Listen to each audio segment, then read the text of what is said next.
Today's episode of The Mom Game is brought to you by our friends at Gateway Buick GMC at LBJ and Jupiter. I know that buying a car can be stressful, but not at Gateway because their slogan is Gateway's Got It. And just what does that mean? Well, it means Gateway's got a wide selection of Buicks, GMCs, and GM certified used vehicles, all competitively priced.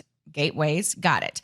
In these busy times, you want a car dealer who makes things easy and convenient. Well, guess what? Gateway's got it. When you log on to gatewaybuickgmc.com, look for the Shop, Click, Drive button. This allows you to shop from the comfort of your home, and who doesn't want that? In fact, it's as easy as 1, 2, 3. 1, select your vehicle. 2, create your offer. 3, schedule your delivery. And on top of all this, Gateway Buick GMC offers complimentary car washes for life. So when you want a car dealer who has it all, Gateway's got it. You can find them online at gatewaybuickgmc.com or shop in person at LBJ and Jupiter. GMC, we are professional grade. Experience the new Buick.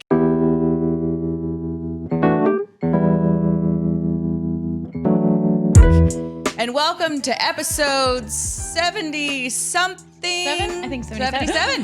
What is that? The Luca episode. The Luca episode. Where is he? Lucky you. And look who we have. Not Luca. No. We have Corby Davidson of Ticket fame. Yes. Corby. Wow. Corby Davidson. I clap for myself. Yeah. Hi, guys. Hey, what's going on? Nothing. Thanks for having me. Yeah, thanks for coming. We've been wanting to have you on this show for a long time. And I quit my job just so I could have you on this show. Oh. Yeah. So now I'm the reason that you're Yes. yeah, you're going to be broke and all that. But pretty much, well, I was already broke. But pretty much one of the first things after my schedule changed was like, dang, we got to get Corby on. And then we hope to get Bob on too. But we have a lot of things. He charges more than I do. Yeah, that's Does what we he? hear. Yeah. Yeah, we He's a real want him on punk like just that. to talk about, like, we want him to break down the all 22s. So He'll do it happily. We're waiting for that when football That's all season he really starts. wants to do. So we can break down the all 22s of the Cowboys film. Yeah. Okay, so one of the things I like to do when we have guests on, and I think Julie does the same, is like I want to talk about like the first time we met. Like, do you remember that magical moment the first time we met? Do you remember this? Wasn't it in Oxnard? It was. Yes. It was. Do you remember how you blessed me with your existence? I don't remember where it was, but I do remember the line that was issued. Yeah, there was a line. What was But it? wait a minute. You're hot, I'm hot, send pics. We're learning that Emily has been flirting with a 14-year-old in watercolor. We're going to get to that story. We'll get back to that story in a minute. But yes, it was in Oxnard. You did not say you're hot, I'm hot, let's send pics. There was no way to send pics. You're at that point. right. You're right. So wait, I know I was on a wireless mic, but Yep. were you down on the field? Yes. You Yeah. were? Yeah. Okay. So what were you doing sent there? Out. I was covering the Cowboys training camp. That makes sense. For Fox. Yeah, I mean, just hanging out for Fox Sports Southwest. And I was relatively new, but I had listened to the ticket, honestly, since I was working in Lubbock. So I would listen to the ticket whenever I would come to Dallas. And so I always, when I got here, I was like, oh, wow, now I can listen all the time to this ridiculous station that I'm sometimes embarrassed that I actually like and listen to all the time. Right. And so I knew who you guys were. And I think secretly I thought that it would like help my street cred here in DFW if I was on the ticket. You're right. So I wasn't like, oh, get away. Who are you? Right. I mean, I knew what was going on and I knew this could be good for me. It's a game changer. Oh, it's such a game changer. And then you come up and I think you asked me a few questions. And then I don't know if someone got in your ear. It was. Who was it? no Who doubt. do you want to blame? Well, what year would this have been? 05? 2005, probably. Okay. 5, maybe 6, but I think it was 5. So if I remember this correctly, sometimes the hosts, which back then were Mike Reiner and Greg Williams and myself, they would, say stuff in my ear, which you guys are very well aware of. And so we're going through everything. Where are you from? What are you doing? Blah, blah, blah. Texas Tech, all this stuff. And then someone said, ask her if she farts when she puts on her makeup. Oh my gosh, is that where that was born? Yep, that's where I it was. never knew where that was born. And my answer was no. And then like it's on my Wikipedia page, like also farts Yeah. while she puts Oh, on her yeah. makeup. And I'm Right. like, wait, Even though she Once denied one it. dumbass thing about you is said on the ticket, it will stick with you forever. Yeah, so I tell totally ya. denied it. But that's Yeah. all forgotten. It's Right. just like there's the Now chick you're that girl. farts while she puts on her makeup. Yeah, I totally remember that, obviously. Yeah. But I also remember you were a good sport about it, and that does make all the difference in the world. Why that And so- question? But then, like, if you are a good sport about it, then it's kind of like, oh, okay, well, cool. And then when you kind of move on and you, like, it's normal conversation after that. Right. Type stuff. Yeah. You know? Yeah. But if you're not, and then I want to prod more and be like, Yeah. well, what's going on with you? You're weird. Yeah. Why aren't you answering my question about farting? You and Gordo. You Yeah. both do that shit. Yeah. Okay, well, this is funny then, because you probably don't remember the first time we interacted. Was it not at work? No. Where was Oh, it? here we go. Is the press box hot? Are we going to have No. some? Like, no? Okay. No, I love this. It was at Cowboys training camp Oh, in Jesus. 2008 with the wireless microphone. Jesus, God in heaven. You got both of us. Hashtag me too. What is happening? No, Where I'm were just you kidding. working? For the the Dallas Cowboys. Cowboys in Oh, that's right. 2007. Wait, were you and an I've been intern? meaning to talk to you about this, but I just haven't. Were you an intern? No, I was an employee, not a full-time employee. I was a contract employee. I was not an intern. Were you But an intern I prior? could have easily been mistaken for an intern. No. I worked there right when I graduated college, so it was a job. But they had interns, but it was the one in San Antonio. And I remember, unlike Emily, I didn't know much about the ticket Yeah. back then. I was at school in Missouri for 4 years. Right. You know. And so I just went with it too. I had no idea it was like even on the air. I didn't know who you were. I didn't know what the ticket was, but I was trying to like. Did we ask you things that were I uncomfortable? don't remember. Okay, good. So I have They like. must not have been that uncomfortable then if you don't remember. I forget a lot. That's true. I do too. I barely remember like what happened yesterday. It's a problem. But I have people like I have like Sam Hale on it at the ticket to try and find this audio. I've been looking for this Oh my audio God. for a From while. 08? Yes. Jeez. And of course they're like, well, the hard line doesn't save anything. Yeah, we're really bad about that. Yeah. Really But bad. I would love to unearth that. because would be I awesome. I know. And so you were just sitting there on the sideline and I walked up and Yeah, I was probably carrying my mic around trying to get random players to Mm-hmm. answer questions for me. And then I saw you and just went with it. But I just think that's so funny that that's how you met both of us by stalking us with the wireless mic stalker. at Cowboys I'm not a training stalker. camp. I'm gonna find a girl to talk to. It's not stalking. It's No, like, oh, it's there's a girl. stalking. It's There's a stalking. girl. Well, Let's go I'm talk glad to her. you know what? We'll be flattered by it. I'm Yeah, glad that for we sure. passed the test. Right. Yes, absolutely. And look, it Yes. worked out. Maybe neither of us would have had our careers if it weren't for that moment that for really got sure. us. You're both right. Going Zero in chance I'd be DFW where I was radio. today. if I've vaulted you to new heights. I hadn't had that farting while putting on my makeup thing Yeah, that yeah, happened. you'll do that. Okay, so I want to God, talk you got about out of so many college what different year? things. I know. 2007.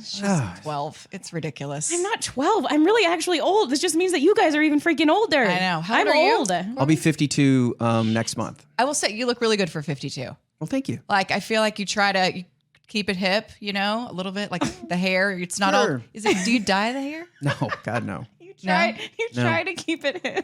Try. I mean, like, what is this T-shirt you're wearing? The Black Black Keys. Keys? Okay, that's good. That's hip. Kind of hip, right? I don't know. It's like, I don't know. Well, T-shirt. I know. My concert tee. There you go. Oh, gosh. Were you weird about turning 50 like Donnie was? No. You weren't. It's just part I've of the not. deal. Yeah, I've not been worried about any of the aging stuff because I've always thought if you're not aging, then you're dead. And so, That's you know what I'm very saying? true. Like, Yeah. there's no okay, so you're older or whatever. Okay, I just don't.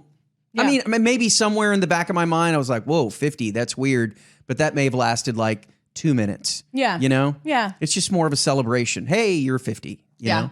And I hope that everybody. And life goes on. Yeah, you just it keep does. going. You just keep going. Yeah. Okay, let's go back into like tiny Corby days. Not too tiny, but you know, starting out in this business. I know you went to TCU. You've been surrounded by hot chicks all your life. Look or at me now. whatever. Still.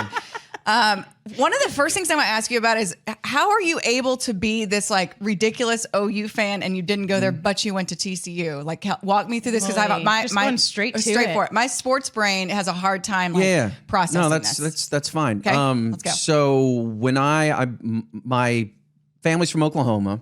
Okay.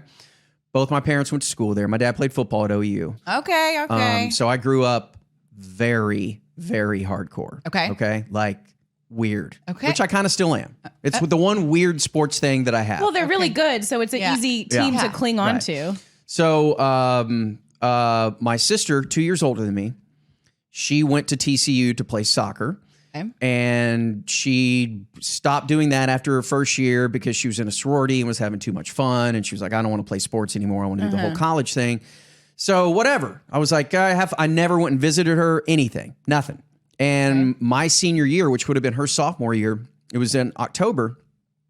She was like, why don't you come over for a weekend? Come hang out. We'll go to this big party and I'll introduce you to some people, blah, blah, blah. And I'm like, all right, fine. So you're senior in high school. I'm already, yes. And I'm already accepted to OU. Okay. I've got a roommate, all that stuff. I'm going to OU. I did not know any of this. Mm-hmm. So I go to this party and it was a freaking banger. I mean, it was awesome. It was at someone's lake house and, there was just so many people there and so many kegs and just hot chicks. Oh, dude, there were so many good looking girls. So and the ratio at TCU is like it was off the charts. unbelievable. I don't know if it still is, but it was off the charts like back it then. still is. It's like 3-1. Yeah. And the guys that were there kept telling me that. Well, I get in these conversations with, people and blah, blah, blah. And my sister kind of leaves me on my own and I meet all these dudes and we're hanging out. And there was this one girl that walked up and I was like instantly like, oh my God, she is awesome and wonderful. And I'm probably going to end up marrying her. And she was a junior, I found out. Okay. And we kind of hit it off and we ended up making out that night. Nice. Like, not like Okay. we didn't have sex or anything like that. All right. That's okay. It's But your you made personal out business. hard. I had Real not hard had make I had out. not had sex, just to tell you that. Oh, wow. Really? Yeah, Well, yeah. okay. Dive into that later. Yeah, why not? But anyway, like I made out with this girl who was smoking hot and who was older than me, and she was interested in me. And the next day, I'm filling out essays and forms to go to TCU Stop it. because of a girl. That's all it took. Is it Julie? No, Oh. she would have been like 11. I didn't know she was that younger. Before we go any further, you have to tell everyone his wife's name is Julie because that's Yes, making me sorry. feel weird. Sorry. Oh yeah, Yes. yeah. Me, Nobody Julie. knows that. Yes. Me, Julie. Oh, no. Oh, gosh. Oh, shit. I just realized. No, not you. I Yeah. know it's not me, but nobody else knows that. But you're Right. red, right? Are you a little red? No, it's No, just you're probably too much blush. bronzer. So yeah, so I did this, and I was like, you know what? If they end up giving me some sort of, because TCU back then is not what TCU is Right, now right. at all. Like it was not overly difficult to get into. Now it really, really is. And my dad was like, I'm not paying for two kids to go to TCU. I'm just not doing it because it was way more expensive than Right. OU at the time. So I applied, and they sent me my acceptance letter, and they gave me a scholarship. Wow. And so I was like, okay. So, smarty pants? Are you kind of? I mean, you can tell he's What was super your smart GPA? on the radio. I can. In high school it was 4.0. Oh, hey now. Better than both of us? Better, Definitely yeah. better than me. Yeah, better than me. Yeah, I tried very hard in did? high school, very hard, all throughout school. This is so intriguing to me that you literally like changed the trajectory of You your worked so life hard because you made out on with your a grades. chick. Yeah. And then the chick is all it took. Like you worked so hard to have a 4.0. Uh-huh. And then you could probably go wherever you wanted. And then you Here it ended up comes. thinking with your other. Yeah. What did your Brain. parents think? Did Yeah. you end up dating this My girl? dad- There's so many things I need to know. So we messed around as I got into school. Yeah, We don't need all of it. I But feel like she you're would about not. to give us all Here's the the weird details part of your night or something. But here's the weird part Okay. is that she was a junior and she was super cool. Like this chick was cool. Okay. Uh-huh. Not like just some floozy or anything. Right? And she would not like it. She didn't want anyone to know that she was tagging around with a freshman. Yeah. And so we kind of kept it under wraps. Ooh, that That's makes hot. it even more exciting. But then it, whatever. After like 2 or 3 months, I'm like, there's like all sorts of girls here, So, yeah. So that was it. But TCU sucked at Right. football. We Yeah. barely went to games. Yeah. And so I would go up to Norman and go to games on the weekends. I would take my friends, and we do all that. And I just still stayed like hardcore OU fan. Okay, I'm giving you some grace now. I can understand this whole thing. And then the whole thing about TCU, suddenly like 10 years after I leave school, they get good. Yeah. And then people are like, whoa, you're getting all over my ass about you're rooting for them and OU. And I'm like, dude, look, I never stopped rooting for OU. Yeah. Ever, ever, ever, ever. I'm spending all my whatever monies that I had at the time, which is very little. I'm spending that to go to games, whether Right. it's there, Lubbock, or College Station, whatever. So it never went away. So that's it. Okay. I would like to apologize for casting a wide net of No. judgment. upon I you. feel like it's smart. It's like, it sucks when you put everything behind one damn team and then they don't have a good season. I'm preaching to the choir. A lot of good seasons. I know. Yeah. Just smart. But Why it's going to not be so have great two when Tech teams? wins the national championship. It's going to be amazing. Oh, I thought we were talking Rangers. Well, it's, Poor Emily. You know what? We need You know to what I'm bummed pick a out, new and I team think for of you. Emily. I Not think of you quite a baseball, bit but football because or something. I think of Emily because she is such a hardcore Tech fan. Yeah. And like you had your moment a couple of years ago in that stupid basketball game when you were like 4 seconds away. Aw. yeah. And like that might be it for your lifetime. You're not incorrect.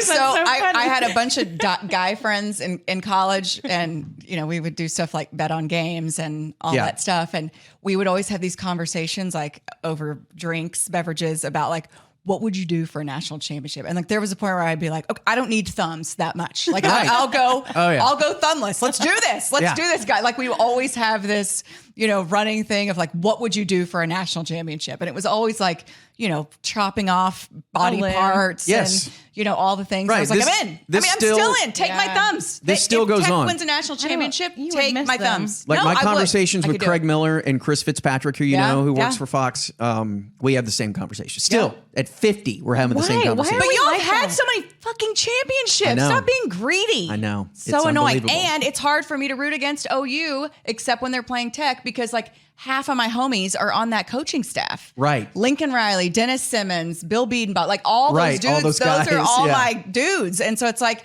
I can't hate them because I love them. I do root against them against Tech, but it's hard it's hard to not root for them because I love those dudes so much. And they're doing quite well. They're doing Yeah. just fine. Yeah. Yeah. They're doing Lincoln just Riley's fine. your homie? Have you seen Lincoln's Riley's office? my homie. No. Well, let's get him on the mom game. Okay. All right. Okay. So it always was find supposed these to be things out about her. Sorry. It was supposed to be Stoops' office, and then Lincoln, Stoops stepped down, and obviously Lincoln took over. But the office, when they built this new center above the Switzer Center, it's like it's like something out of that like the king would live in Game of Thrones. Like, Unreal. dude, it's bigger than my house. His office is. It's like 4,000 square foot office. Yeah. It's unreal. Jeez. Yeah, it's gaudy. Those people at those big schools, It's crazy. if you get it rolling in the right direction, it's a machine. So funny because when he was at Tech and I was in Lubbock, like this was like a little GA, like just wherever Mike Leach went, he went, and no, it's like holy shit, like, and now he's Could you have had that? Lincoln. Yeah. Could you have? I don't know. I'm sure she could have had that. I mean, I could have tried, but I didn't. That would be awesome, man.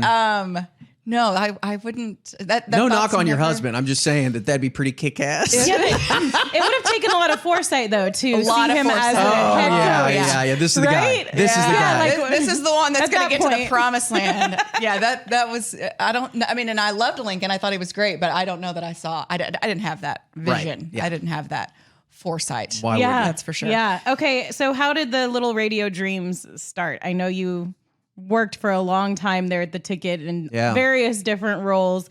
How did they start? And do you ever have any moments still? You've been doing it for so long, but do you ever have any moments where you're like, okay, I did it. I finally did it.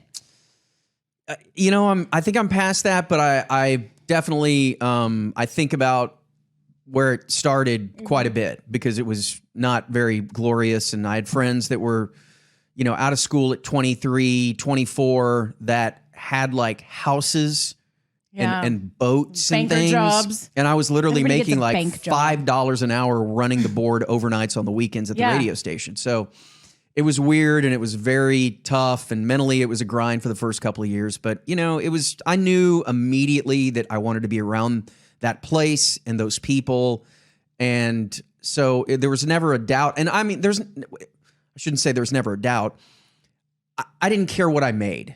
I didn't care. I knew that at some point I would start climbing the ladder, not to what I'm doing now. That was never part of the plan. I would have been happy being a producer. I was fine with that. I'm sure that once I got married, I would have been. You would have felt a little more yeah, a pressure little pressure. financially. But, it's a little different having kids, all that. Yeah, at the time I was like, I don't care. I just want to be here. Yeah. And it was so much fun. I was a huge Howard Stern fan. And so that's why I even went over there in the first place. Yeah. Just because he had so much fun. I'm like, this that is too good to be true. And so I just knew that I couldn't work in an office. It's very stereotypical for people that are in this industry. I couldn't do business. I'm not business. I can't just sell things. I'm just not wired that way. And it took a while for me to figure that out. Through college and things like that, and classes that I absolutely hated. I'm like, accounting? Yeah. Like, what am I doing in here? This is terrible. I want nothing to do with this. So yeah, it was, and it was right place, right time, because the station started pretty close to when I got out of school. And if it would have been 5 years prior, the station would have started in 89, or if it would have started in 98 or whatever, I wouldn't have gone over there. It was a brand new place, and it was kind of like a Chili's wait staff. We're rotating door in and out. And I'm like, if I can just get my foot in the door. Yeah. And so I, start out as an intern, and then they offer me the overnight board op job on the weekends. And before she could even, Peppy Harris is who. Peppy, yeah. I had a cat named Peppy. Did you really? Once. Peppy was great. Harris? So she was some sort of assistant program director, and she was in charge of hiring all the lackeys back in the day. And so she asked me, I busted her balls to, please, any job that opens up, let me do it. And so she called me. She's like, well, I've got a job and you're not going to like it. I'm like, I'll take it. Yeah. And so, so I did the overnight thing for a year, and then kind of just worked my way up. So when That's nice. So how long had the ticket been around when you started? 6 months. Okay. So you've been long enough pretty to know much that you loved it that much that you would do whatever to work there? Absolutely. Wow. Yeah. Must have been a good 6 months for the ticket. I was obviously not it was just weird. That place was magical. Yeah.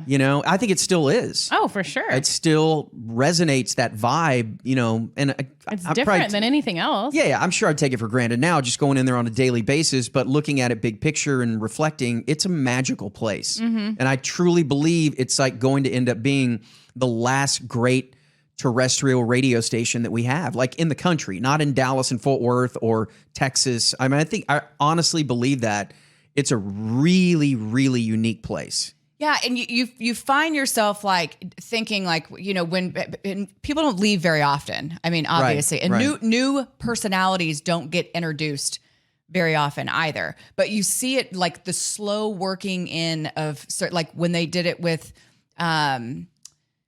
Jake, like it was a slow weaving in process. Right. And there, even with like Julie, like that she was only there for 3 years, but like the love affair with Julie is a real thing amongst the audience. 100%. And so it's like, I feel like Soroy, same way. Yes. I remember. Okay. So Mike Soroy, he's been on our show twice. He's great. Fucking great. Yeah. But I remember when Bassick got the job as Norm's producer.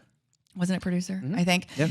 And he asked me to like reach out to people. And so I was campaigning for Mike Soroy to get that job.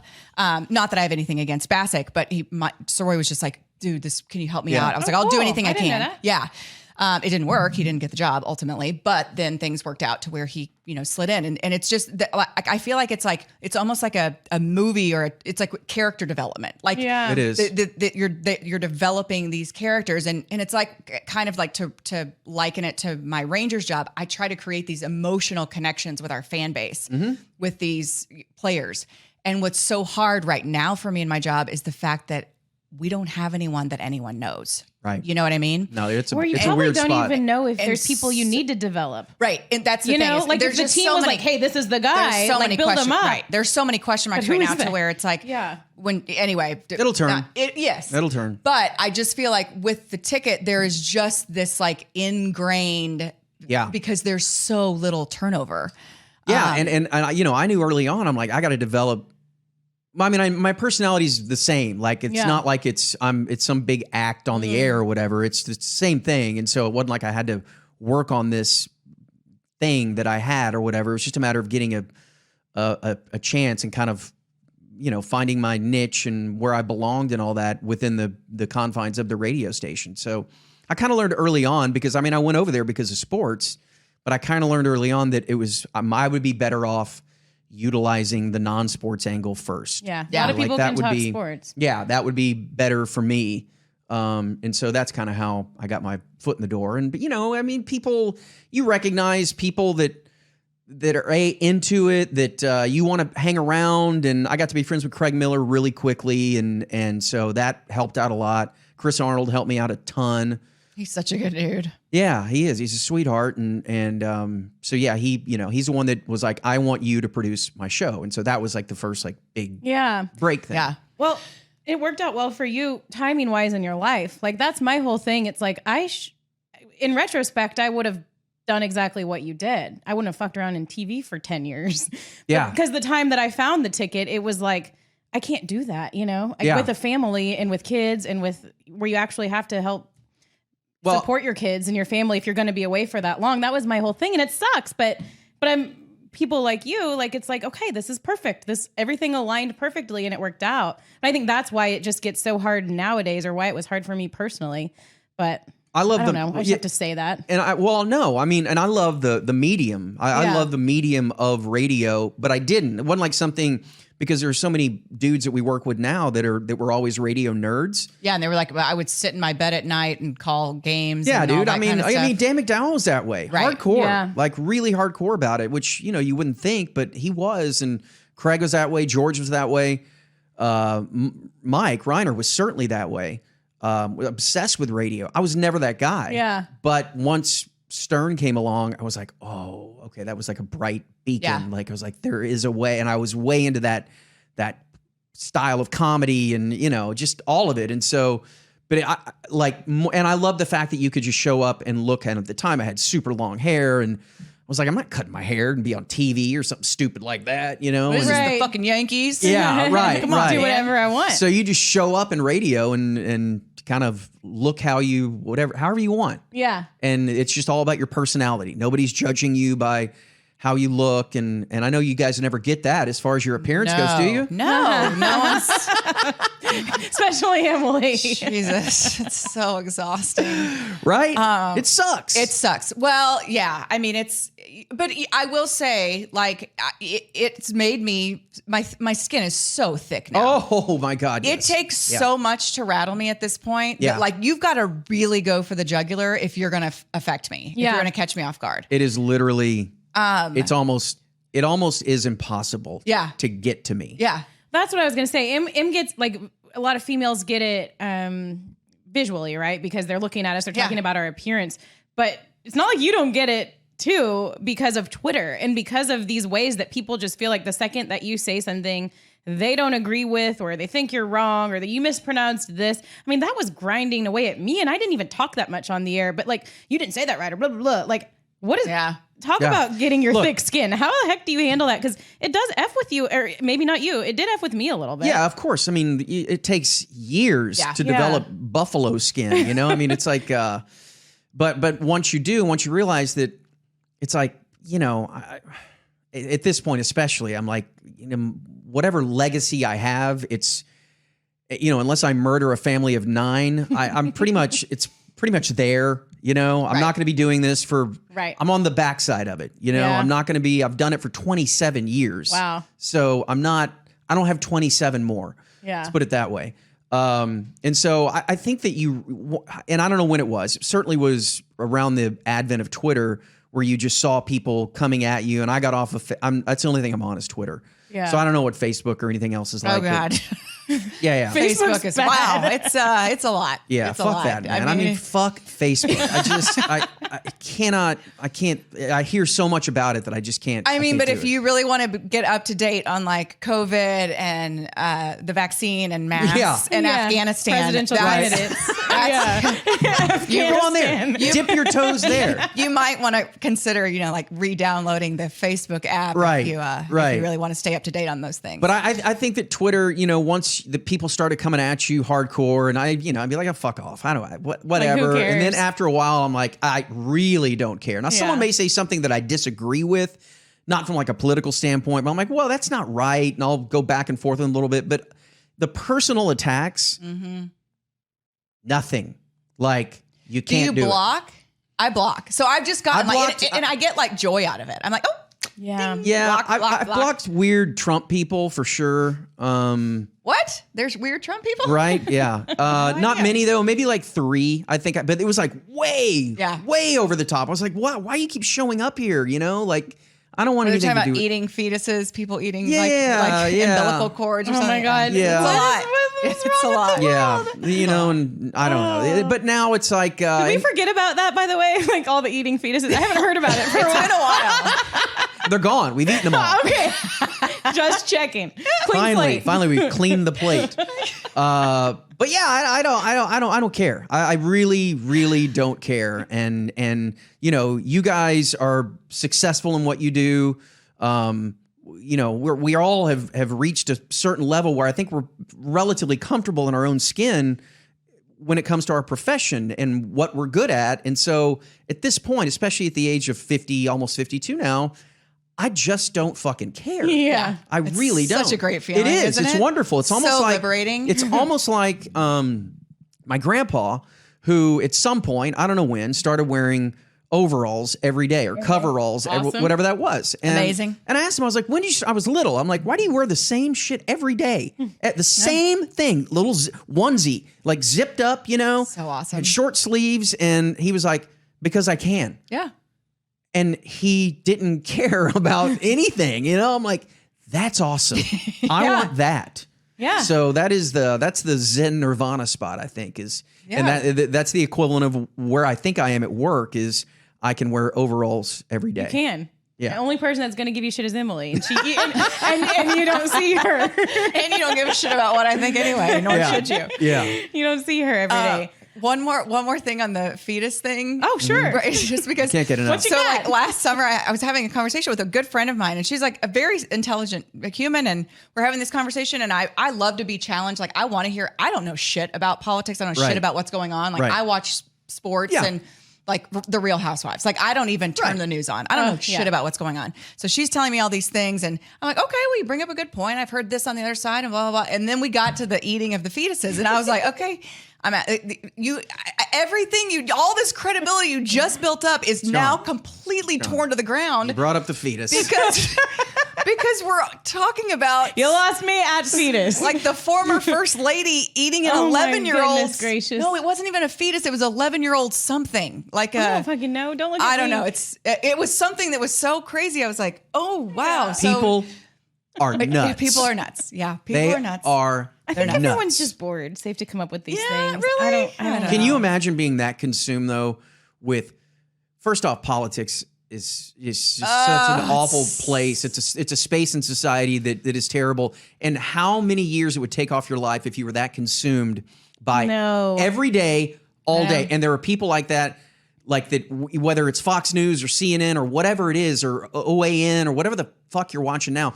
They do it all day. It's so gaggy. All day. And like you said, they're on the Facebook doing that crap. And And you know what might be the worst? And we've talked about my mom. My mom is is our parents' age. So I know you've lost your parents recently. No, just your my mom, yeah. your mom. And I've lost my dad, but I still have my mom. She's still very smart, very with it. She's 70. She's looking at me again, 70 something. But she hates Trump. And she will literally get on, like when he was in office, like get on the official White House Facebook page. And That's awesome. like literally saying like, go fuck yourself. So I've got like friends screenshotting me. They're like, oh, Carol's back. on the White House Carol's- Facebook page. Yeah, they'll post like something like it was like, oh, Trump pardoned a turkey today or Right. whatever. And she's Fuck like, off. yeah, his hair looks like a mop. He sucks. It just I'm like, makes him feel better, I guess. right, I know, and so it's like, yeah, but it's a weird, scary Yeah. place. Let's stop talking about that. We're done with fetus talk. So let's talk a little bit more about the ticket, and then I want to talk about life with you too, and like being a dad, because you're obviously a dad of two, and this is the mom game, so we're going to do that too. Do it. So the transition, obviously, working with Mike Reiner for so long, and then Mike leaving, and you finding out, I don't know what all that process was like, but finding out that Bob was going to be your new partner. We all love Bob, but it's like weird. it's like It's a a culture family, shock. and all of Yeah. a sudden having dad is gone or brother gone, and then inserted with new person.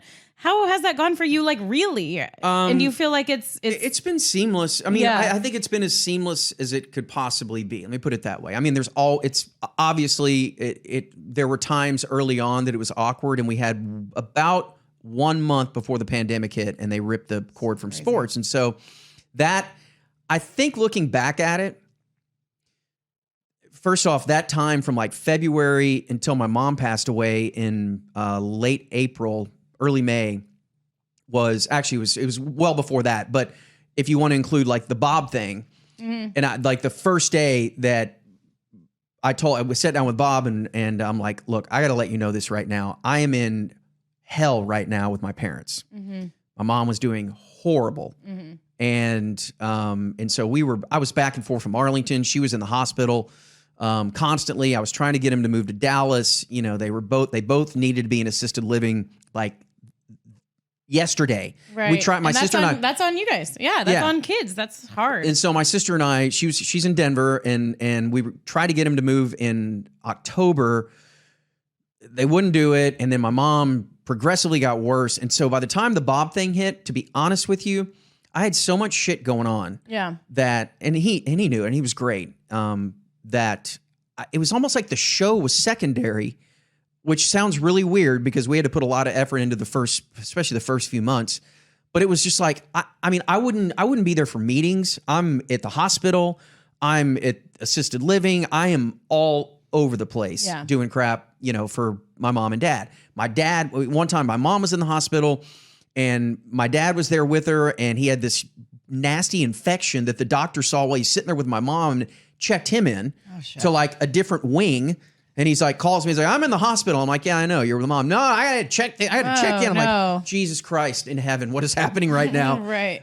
So it was literally for those 4 months where work life was turned upside down, home life, and the world was turned upside down. Yeah. My home life with my parents took precedence over everything. And so that was the insanity. That was way more intense than the work thing, which I will give credit to Bob and Danny and Mino and Ty as well, because I probably wasn't the easiest guy to work with at that time because hard. it was weird. It was just tough, you know? Well, that leads to like something else I wanted to talk about. It's like, it's funny because I think listening to The Ticket and people that listen to The Ticket, they hear you on your show, you know, from 3 to 7 or whatever. And you're supposed to be this person. Right? Like every day you're supposed to be this person. Oh, you're funny. You better bring the funny. Right. I'm footloose and fancy free. I don't care about anything. Let's just talk about sports. I'm going to make jokes. But like, that's some shit that you were going through. Yeah. Like, and I'm sure there's been other things because you've, like you said, been at the station for so long and you are figuring out life as you go. But like, how do you handle that, balance that, decide how much you want to say on the air? Yeah, I didn't say very much. I think people knew to a certain degree that things were a little sideways on the home front, but like having a sister, for people that are like, I'm only gonna have one kid. I swear to you, the reason, like, I mean, I love my sister. We're super, super close, but just having her as a soundboard on a daily basis, because it was daily and it was long conversations. And if I hadn't had that, I would have gone nuts. Yeah. I would have literally gone nuts. And she was flying back and forth from Denver to Dallas during the pandemic, which was a nightmare. She drove, I mean, and she's a nurse practitioner. And so she was, you know, wanting to be on the inside from the medical side of things. But if I didn't have her, I would have gone nuts. Wow. Nuts. And this is around the same time, like kids were home.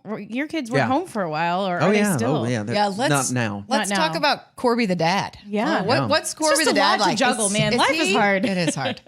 Is he fun? Is he? If you talk to my wife, she would say, "Dad is too much fun." Too much fun. Yeah. Well, that's good. Okay. That's good. Yeah. Like what kind of fun? Like just so like, you know, maybe watching inappropriate movies. Like we watched Ace Ventura the other night with my kids. Yeah. I watched it and I was like, oh, I forgot about that scene where she's thanking him by lowering her head to his midsection. There's a lot, right? Oh no! And I was like, oh shit. Yeah. I'm not I ready to talk tried about my that. whole thing with them in movies. And my kid's 15. My oldest kid's 15, about to be 16 on Halloween. But he's, 16.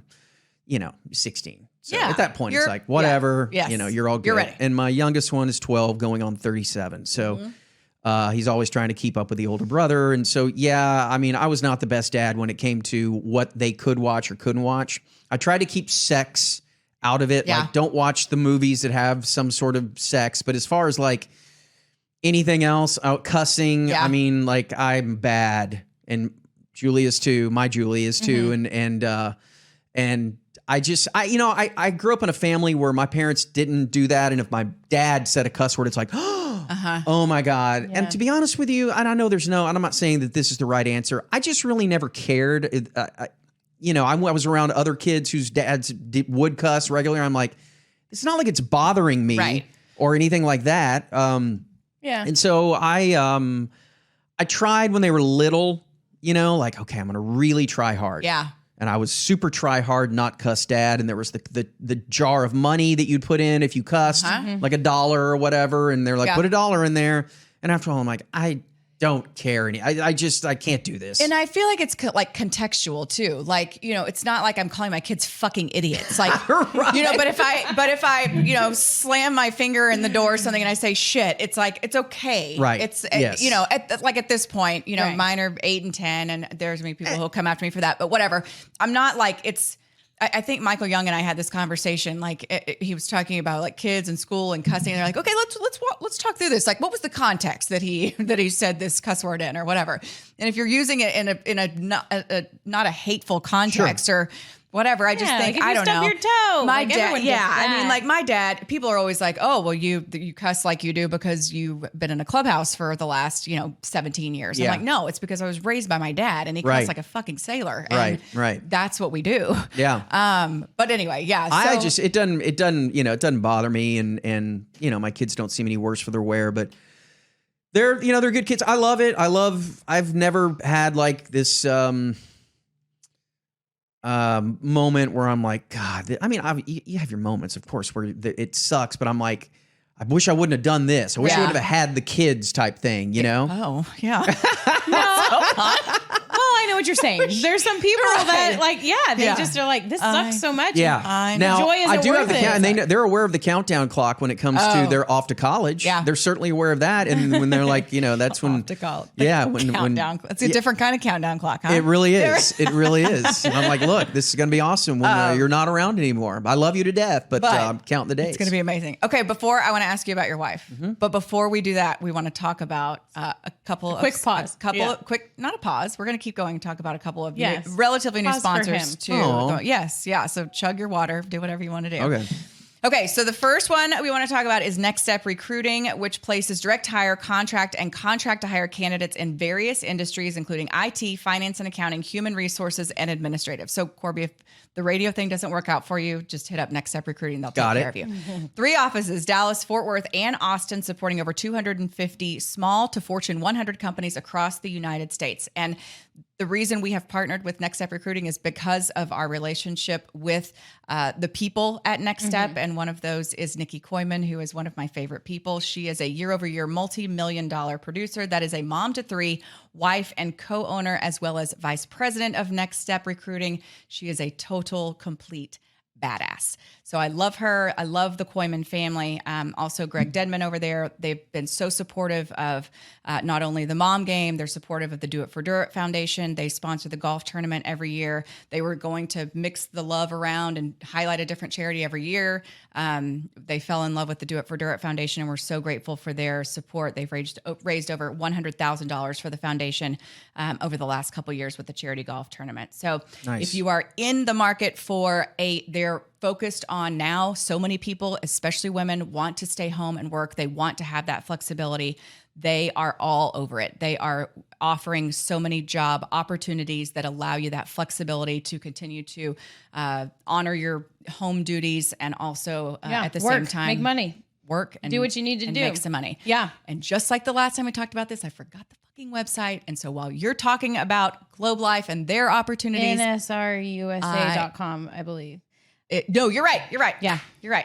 Julie remembered. NSRUSA.com. NSRUSA.com. Next Step Recruiting. We love you. Thank you. We love you. And we have one more opportunity. It's cool what we're doing with the show these days and the people that want to advertise with us. It's people that want women, men, it doesn't have to be women, to come work for them because, as we all know, the job market right now is a little bit, maybe a lot of bit different than it used to be. Whether you're attempting to balance your work and home life, hopefully not life, or find a career that aligns with your goals and needs, it's a lot to juggle. If you're looking for a career path that offers a flexible schedule, just like what Emily was talking about, the ability to make a difference, and the independence to build your own business, take a look at Globe Life. You've heard of them. If you've been listening to our show, you've heard of them. If you watch Emily do Rangers games, anyone watching the Rangers has seen the name Globe Life, but people may not know how much opportunity is really there. And most importantly, how many successful women thrive in their careers with Globe Life. If you've never considered the insurance industry, you should know a growing number of women are finding true success in it. Globe Life has been around for generations. They pride themselves on commitment to making tomorrow better. They have virtual and in-person business models. Whatever works for you, you can find success wherever you are. If you want to be paid what you are worth, keep a flexible schedule, that is huge, and find meaning in your career while being engaged in what matters most at home, which is what we talk about a lot. Those kids, they're always there. They don't go away. Reach out to Globe Life today at globelifeagents.com. It could change your trajectory in a way that you never thought possible. Once again, that's globelifeagents.com to discover what a career at Globe Life can do for you. And I know this is an issue, not an issue, but something that your wife has juggled, whatever it is, trying to balance the work life, the family, the home life. And she, like Emily, has, found some ways to be entrepreneurial. I feel like it's so great because I feel like there's now more opportunities for women to kind of have their cake and eat it too. Yeah. Mm-hmm. I do the Scout and Cellar wine. Julie does as well. Yeah.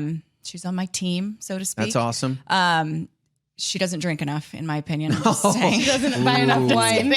But then she also does the Zaya, which it's, how do you pronounce it? Zaya. Mm-hmm. And I live in their stuff, the workout tops. I found like a couple things, and bless her heart, I'm probably a high maintenance customer because I'm like, I like this, will you? And she's like, what's your, and I was like, I don't really want to log in my account. And she just takes care of it for me and nice. Shows up, and it's that stuff's fantastic. Cool. And it's been great for her. Because as our kids have gotten older and I don't even want to say we have a little more time because that's the most ridiculous thing ever. Y'all are like running all over the place. Like, wait, kids. I want to talk about that next. Yeah, kids, sports, like, tennis. Aren't they like super hardcore?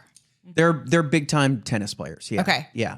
They play and my oldest plays basketball still, and the youngest still plays everything. Okay. Literally, but they love tennis, and they're at a level now where they're traveling, and so we're traveling. Right. They're not traveling. We're by themselves. We're traveling. She does a lion's share of that because they leave on Fridays to go to these tournaments, wherever. But so the Zaya thing has been great for her because she loves it, and it's doesn't take up 8 hours a day or something like that. She can do it on her own, and she's really into it, and it's cool gear, and I don't know. I wear all the workout stuff, and I love it. So it's been great for her. We can pump out her website or whatever it is so people can find her. Absolutely. And buy stuff on there too. Well, it is really and cute. too, I feel like a lot of times, I feel like I've had some friends who have actually been like, when I started like doing Scout and Cellar or whatever, they would be like,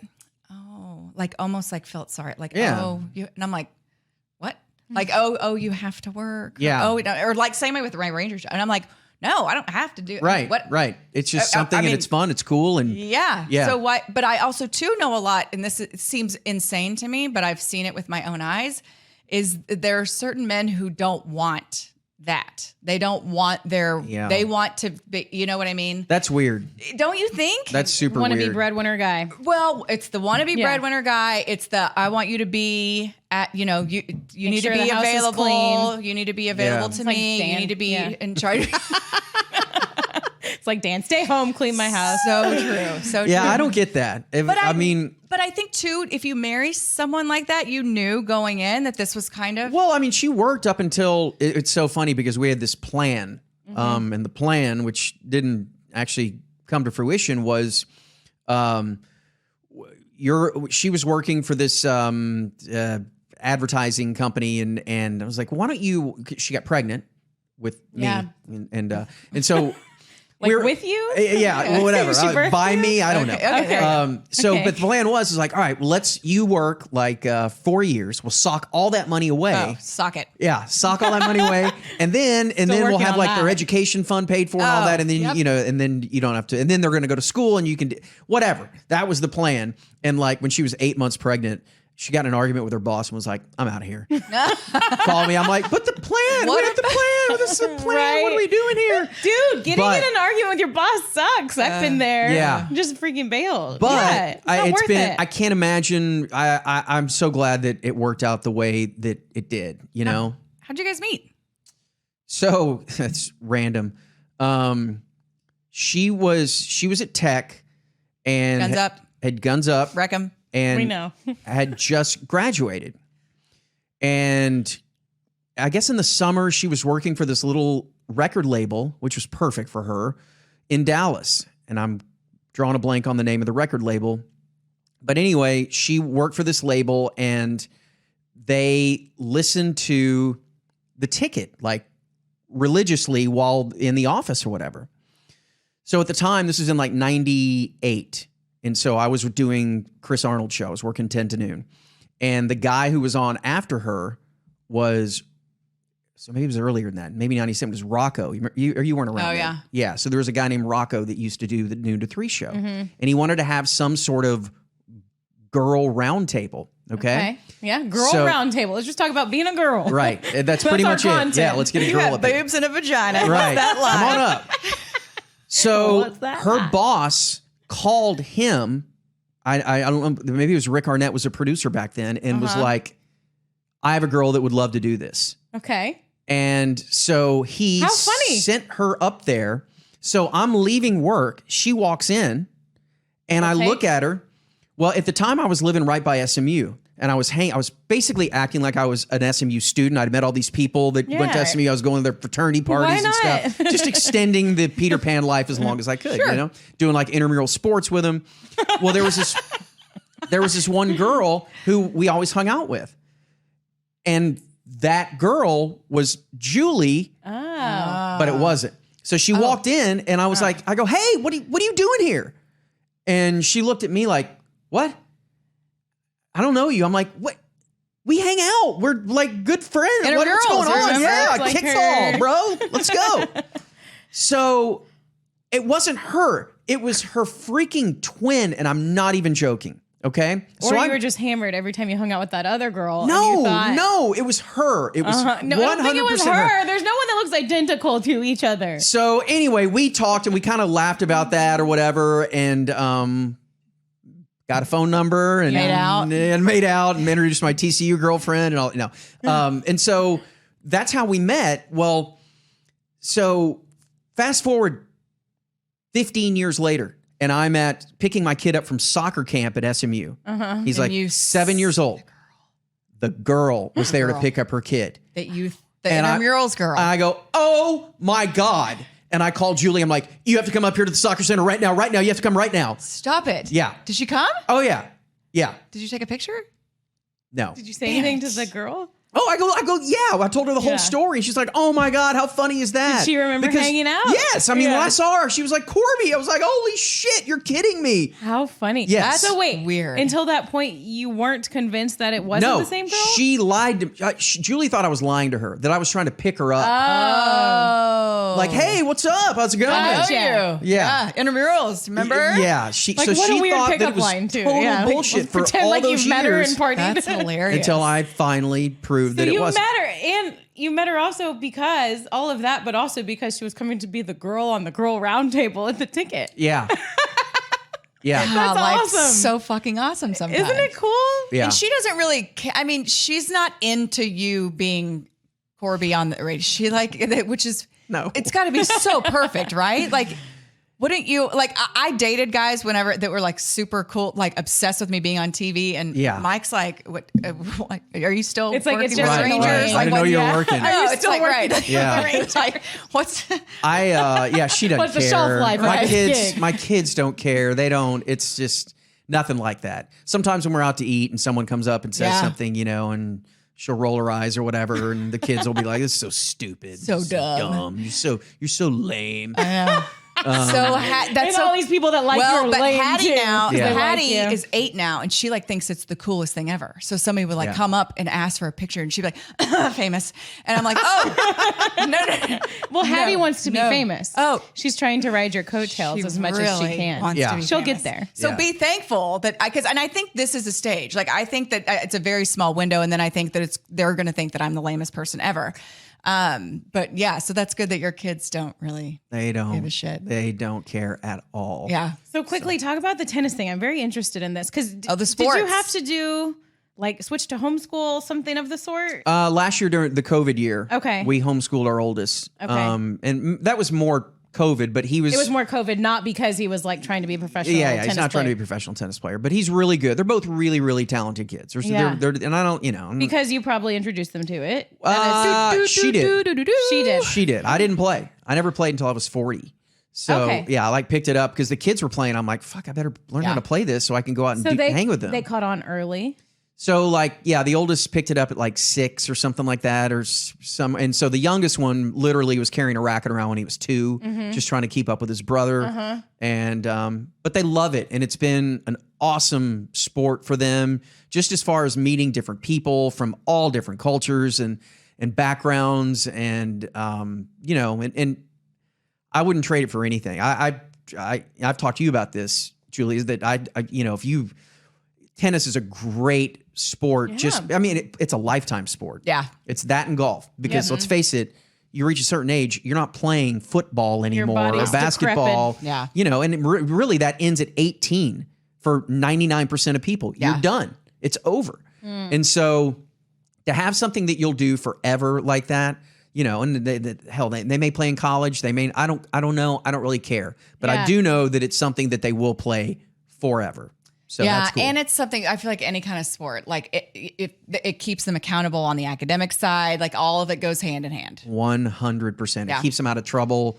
My oldest is like, he's not the big social guy. He's not like one of these guys that wants to party and drink yet. And I'm Make out with girls. knocking on wood. Yeah. None of that yet, but tennis has kind of kept him that way. Gives He's him like, life. That's his thing. Yeah. It's important for kids to find their thing, Yeah. whatever Absolutely. it is. Yeah. Okay, 100%. we're almost out of time, but before we go, I've got one that I want, and Julie, if you have one.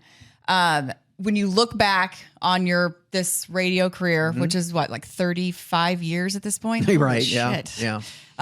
Basically me. Is there one? Oh, see how she does that?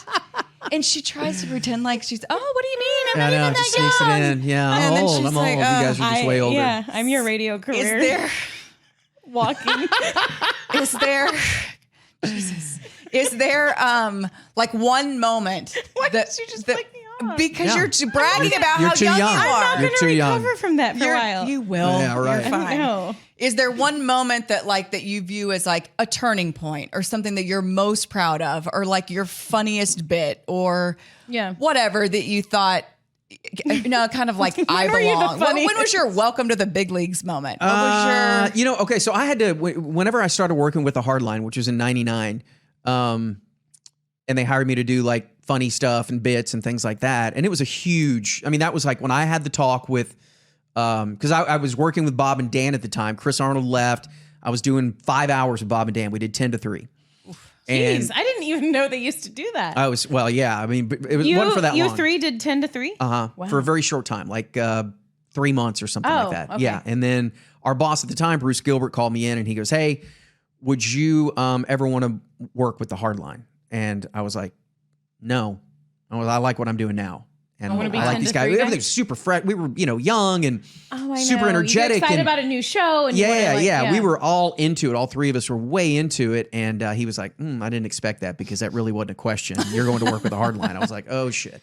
So I had the talk with Mike after that. And that was like the moment where like I sat down with him and had a conversation about working with them and what it was going to be like. And he kind of laid things out. I'm like, holy shit, I'm working with these guys who were legends already, in 2000 or 99, 2000, in my mind. They may not have been, but in my eyes, I was like, these guys are just gods of radio and they want me to work with them. And I was like, whoa, this is weird. Be a host at that point. That's what they were talking about. Yeah. Work with them. Yeah. Yes. So that Be a was host probably with them. That's a big deal. That was the moment where I'm like, this is real. This shit's getting real. Like, Shit's getting They liked real. what you were doing. Yeah. yeah. Yeah. Yeah. So that was the moment. That's awesome. And my last one is like, obviously 35 years. You've given a 27. lot. Let's not go 35. Basically me. Yeah. You've given a lot to the ticket. You've given a lot to the job. I want to know what you think after all this time the job is given to you. How would you sum that up? My whole life.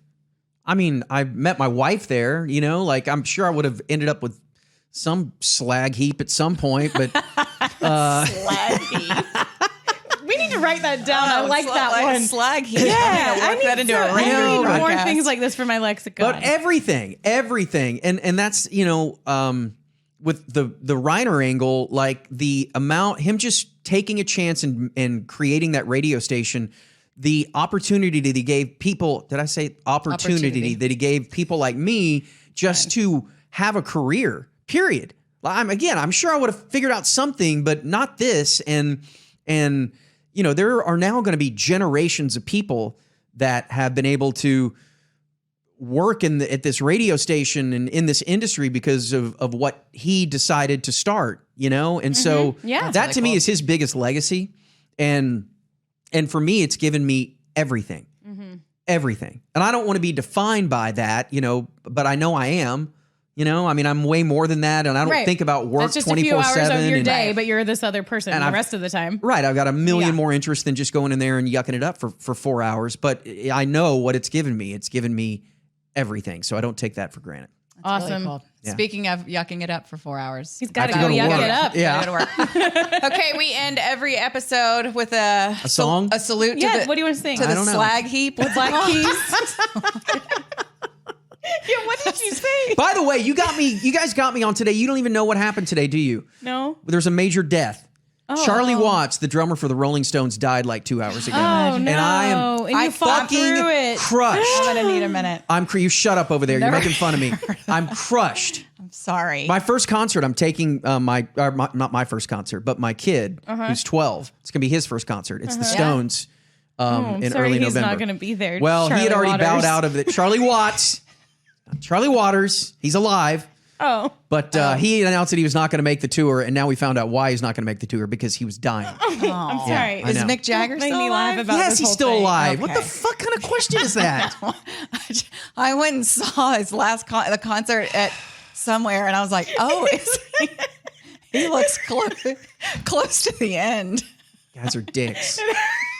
Happens with a lot of those true. guys. It's very true. A lot of them should have died like 5 years ago. We're assholes. We're sorry. Yeah. But we're sorry. I don't like your show anymore. Sorry. Thoughts and prayers. Thank you. Thank you. Okay, we got and peas. Cheese and peas. Good luck All right, we making end it through every the hard line episode with today. you look at your camera. Yeah. Throw it up. Say "Mom this a game gang out." sign? Yeah. It is. Yeah, mom game Okay, out. one. Mom Oh, gang. wait. 1, 2, 3. Okay. 1, 2, 3. Mom game out.